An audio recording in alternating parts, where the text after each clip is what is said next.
Welcome to Transformation Talks, your guide to navigating complex change. Each episode brings you expert insights, practical strategies, and real-world stories on delivering impactful transformation. From managing technology rollouts to driving cultural shifts, we'll help you tackle the challenges of change and build lasting success.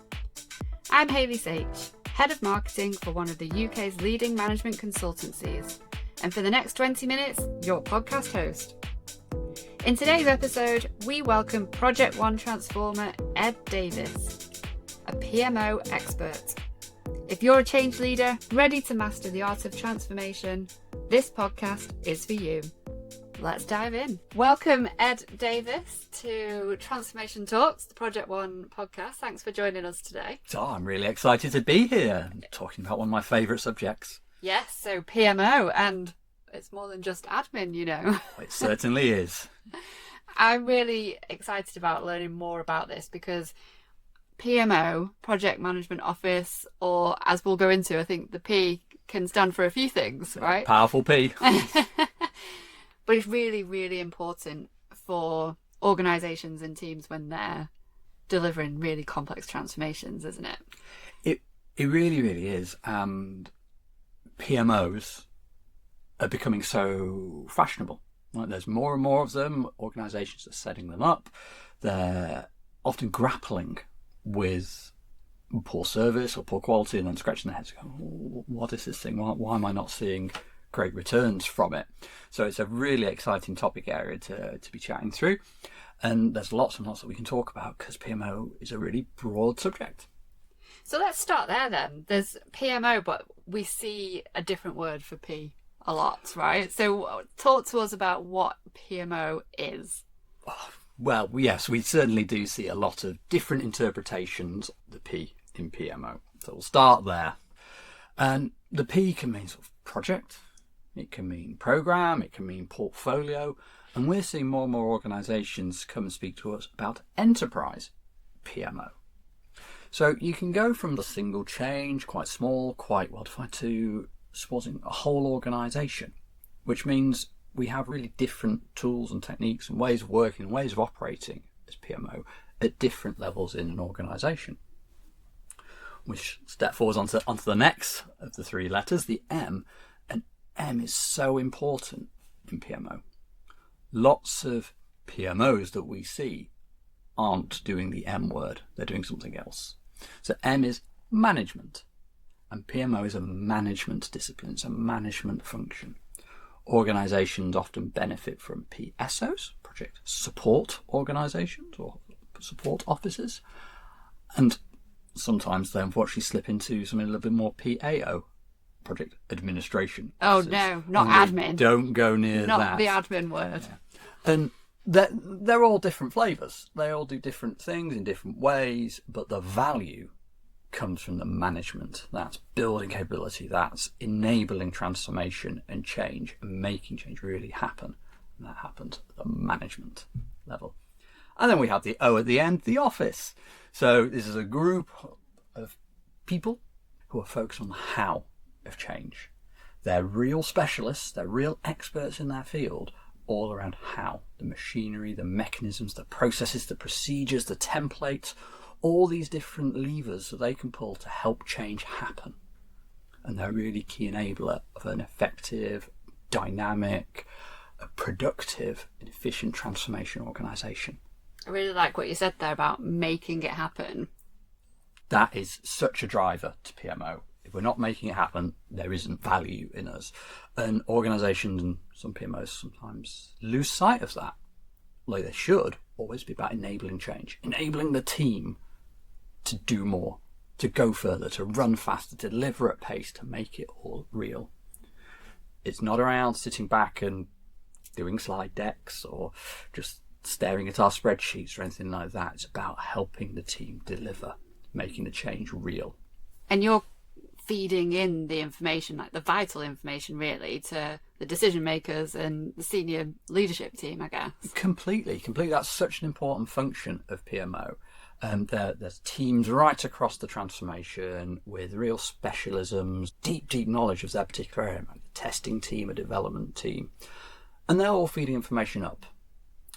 And the PMO are experts actually sifting, distilling, understanding, questioning, challenging, assuring that information, and then picking out the right messages to feed up the chain, up to senior leadership, up to management, so that they can make effective decisions. And I guess those questions might be trigger points, I suppose. Like, how would people or somebody know if they need PMO? If they don't have it already, what are those signs that they might need it? So, as a PMO specialist, I think the answer to the problem is normally PMO. But it really is within change and transformation. So if you're perhaps a senior leader and you're not confident what's going on within your change portfolio, you need PMO. You need PMO to help with the reporting, with that distillation of information, with getting you the right messages so you can make decisions with it. If you've got a complex portfolio of change that you're trying to navigate your way through and you're not sure, you're not reliably or predictably hitting milestones, PMO can help with your planning, elevate your planning standards, and make sure you're reliable in your delivery. If you perhaps keep getting hit by unexpected events, problems come up that you weren't aware of, you weren't ready for, your risk management's maybe not working, again, PMO. So almost any transformation challenge you face, PMO are there helping and holding your hand and working through and fix that problem. Now, obviously, there are some aspects where PMO might not be the right answer. I'll admit that one occasionally. So you have a particular problem, say, within testing. PMO isn't going to be the fix for that solution. But even if you don't know that yet, PMO are great diagnosticians. They're able to look across the whole transformation, unlike any other team. They can see, they can detect the problems and help direct efforts. They can get in, they can address challenges, and that's where real experienced PMO is really valuable, because they've seen lots of these problems before. They've moved from challenge to challenge, and they can fix, move on, fix, move on. And each time they do that, your change is getting better, it's getting more efficient, more effective, it's moving at pace, and you're going to end up with a successful delivery. And experience you talked about there, it sounds like really rewarding actually to be in that PMO position where you can identify issues and problems and so they can be fixed. It's exactly that. And that's the value that specialism, that expertise brings, is being able to hit the ground running fast, recognise the problems, normally because we've seen them and dealt with them before, but then implement really effective solutions, build capability.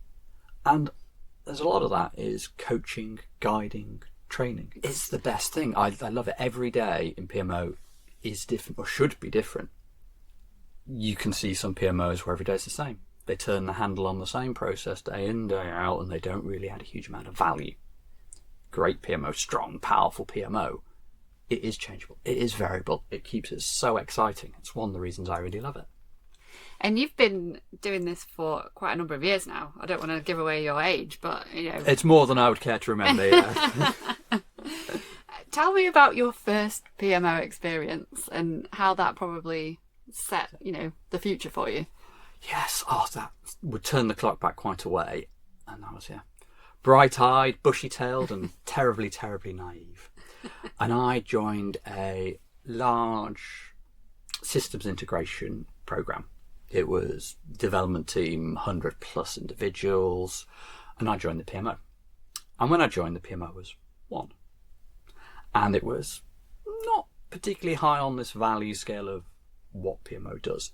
It did some reporting, did a little bit of a few other bits and pieces, but it didn't do a lot, didn't add a lot of value. And over the time of that, I was learning my craft. I was understanding what PMO could do, and we transformed the PMO. And I ended up leading it, and it grew, but it took on more and more functions. So we owned the plan. We built the plan. We worked with all the different teams to get that working. We got reporting being effective and being valuable, not just a management exercise. We did all the financial management and all the different disciplines of PMO to really add value to the function. And it helped give leadership understanding what was going on, what was going well, what wasn't going well. It allowed them to take actions. It allowed them to head off risks early. But taking on all these functions meant the team grew and it started costing more and more money. And we know budgets are always tight in transformation. It's always a challenge. How can we keep costs down? But through automation, through using smart tools, and also by stopping certain things. They weren't adding the value we wanted, we stopped them. But we were able to really lean that team down and move super fast, keep providing great service, and really help that delivery to proceed. I love the transformer word popping in again there. It's got to be transformational. It's got to be transformational. And I think as a real specialist in PMO, that's the watchword for me. We transform PMOs. We make PMO great, establish new controls, new capabilities, but then we get out. Because for me, whenever you start a new program, portfolio is looking to mature, there's a peak in PMO effort and PMO knowledge and expertise needed.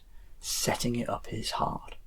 You've got to know what you're doing. You've got to have been there and seen what works, what matters and what doesn't. But once you cross that peak and the PMO is operating effectively, it's humming, it's adding value, there's the opportunity to start to lean that out. Okay, or being really efficient, really effective. How can we do things faster, quicker? How do we do it smarter? So that we're still adding value, but we're doing it without as many resources, without as much cost. Now it's a balance to strike, because what you don't want is a brain drain and you slip back into the terrible word of admin. But with PMO specialism, it's an investment to transform, to get to a valuable point, and then it's not a lifelong commitment of having hundreds and hundreds of people all the time. Once you've got a great reporting process that's adding value, you've got it. You can just maintain it. It's not always about building. And that's probably music to a lot of people's ears, because, you know, cost is always such a big part of these huge transformations. So this PMO service obviously is bringing huge value, but it won't be ongoing. And so what do you think makes it work? What really makes a great PMO? That's a really good question, because I think every PMO is a little bit different. So across my career, so many once in a lifetime or once in a generation transformation programs, and the PMO of every single one of those has been different. It's focused on different areas, it's brought different capabilities to bear, and some organisations almost try to deploy a PMO in a box. Standard, oh, there you go, have this, that's the answer. And they don't work, they don't add value. So making it work is around bringing expertise and tailoring your PMO. And there are some capabilities that you won't need as much, or you'll be able to do in a much lighter weight way. There are others that really add value for a particular organisation, and picking those out, working on those, getting those mature, is where it's a great time, a great place to spend effort and focus. And equally, not doing things is valuable. I'm a big fan of the agile adage of maximising the value of work not done. There's only so many hours in the day. So if we can get away with not doing something, if we can get away with not asking the project management community to fill another paperwork in or use another spreadsheet, oh, brilliant, make their lives easier, make our lives easier. But you've got to really know what matters to pick the right things not to do. It is that sort of mindset to PMO. I'm here to support and enable and help. I'm not here to tell you that it's wrong. I'm here to help you get it right. And set everybody up for success. Set everybody up for success. Change it to team sport. It is. When you have to work together, then yeah, PMO's there. Great utility player, moving up to lots of different positions, fixing the challenges, but helping the team move forwards. We won't be the ones to say getting the glory at the end, but we'll be there and we'll have made it happen. You'll know it deep down inside. It's a warm, fuzzy feeling when we get it right. And I guess relationships as well is really important, isn't it, in making that PMO work and visibility? It is. So PMO can't be isolated. As I mentioned earlier, we can't sit at our desks, stare at our spreadsheets and do PowerPoints. That's bad PMO. But good PMO is active with the team. But the most important relationship for PMO is always with the delivery lead, the portfolio manager, the program manager, and the project manager. That relationship working hand in hand to be really effective can bring magic. So I've had situations where the program manager was literally meeting to meeting to meeting, and they would come out of one meeting, hand me the slide deck that they just used. I would hand them the next one with, you need to get these decisions annotated on it, you need to get, this is the key talking point, and they walked into the next meeting. Because we were that closely linked with that hand in glove together, that was able to enable them really effectively. I've had others where I've literally followed them from organisation to organisation because the relationship worked and we were able to support each other and enable each other. Sometimes I've had PMs go, Ed, sorry, I'm so busy, I've got a clash. Can you go do steering? Make sure we get our decisions. And it's that relationship, the importance of M, like you wouldn't give a support analyst, could you go and chair and run and get the decisions out of Steerco for us? It's a management activity. We're there to enable and to help and to support that delivery lead. Getting that relationship right, so key. And it doesn't always work. Sometimes you have different styles, it doesn't quite gel. And if that happens, that's okay. We've got to shift gear, we've got to adjust, we've got to adapt. But yeah, a good relationship is powerful. It really shows the pace of these programs, saying coming in and out of meetings, here's the deck, but having that clarity, I suppose, enables that pace to happen. It really does. There are only so many hours a day, and obviously now we have Microsoft Teams and other conferencing solutions. We do ping from event to event, meeting to meeting, things like that. But sure that people are able to spend their time on the best things, on the right things. Thinking about some like reporting and slide decks. Like so often you see massive reporting decks. Nobody is going to have time to read that. PMO does. We can read it very quickly. We can pick out the right bits and go, okay, you haven't got an 80 slide deck. You've got a 1-page summary. This is what matters. And it's that distillation that helps target people. So the senior leaders don't have time to be looking at these things, to be reading through, sifting for the information. We need to make it easy for people. So you like the safe pair of hands. I like to think of it as we are the hands of that delivery leadership. They might make a decision in a meeting. PMO go and make that happen. They make that real. That might be cascading the information. It might be actually changing the way things are done. It might be getting new resources onto the team. It could be anything. But PMO make it real. Amazing. And so, as we mentioned, you're rather experienced in this world. And I like to ask our guests that piece of advice that they may not hear somewhere else. If you were to speak to your 20-year-old self and give yourself some advice from what you know now, what would that be? There are so many things that we would like to tell our former self. But for me, the most important thing around PMO is if it matters, manage it.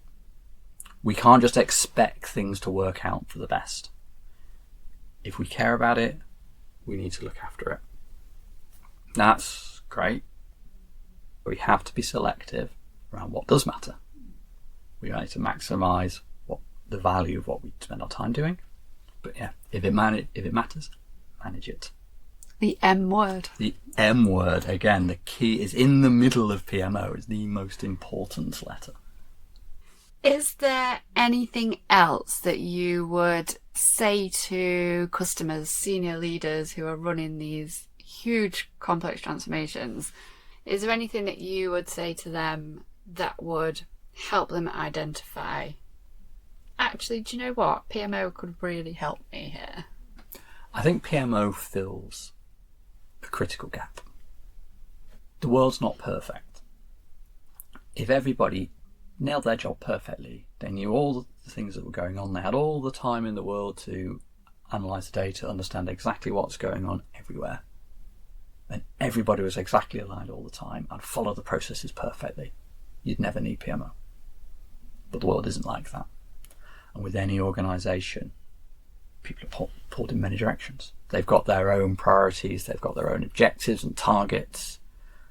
They might not be aware of the best way of doing certain things. PMO bridges that gap. PMO helps you get out of that situation where you've got silos of people doing things slightly different ways. It helps cut through the confusion to bring real clarity to change. And it helps everybody move in a consistent way, move at pace, and deliver real effective change. If you're struggling with any of the dimensions of change, PMO is a fantastic place to start with. In terms of what's happening, what works, what doesn't, where you could mature, where you could get stronger, where you're doing great. But understanding that PMO with that team who can step back, they can look right across the delivery, whether that's a project, a program, or a portfolio, or even the whole enterprise, and identify what works well, what doesn't, and help you move faster. Wow, thank you, Ed, for sharing all of your experiences and expertise around PMO today. There's a few things that have stood out to me. The M word. The magical M word. Magical M word. And actually that's management and magic. But also it really stands out that PMO is such a critical part of any complex change and transformation. And not everyone may know that. I'm sure that your advice and your guidance and your experience you've shared today will certainly help some of our listeners who are change leaders, sponsors, and maybe other PMO experts out there as well, who will have a boost from really listening to just how valuable what you do is. So thank you for joining us. It's been great to talk about PMO. And we will hopefully have you back as a guest soon. Very excited to come back. Thanks, Ed. Thank you. Thanks for tuning in to Transformation Talks. We hope you found today's insights valuable in your journey to leading successful transformation. If you enjoyed the episode, please subscribe and share it with your network. Stay connected with us for more expert insight and stories on delivering complex change and transformation in any organisation.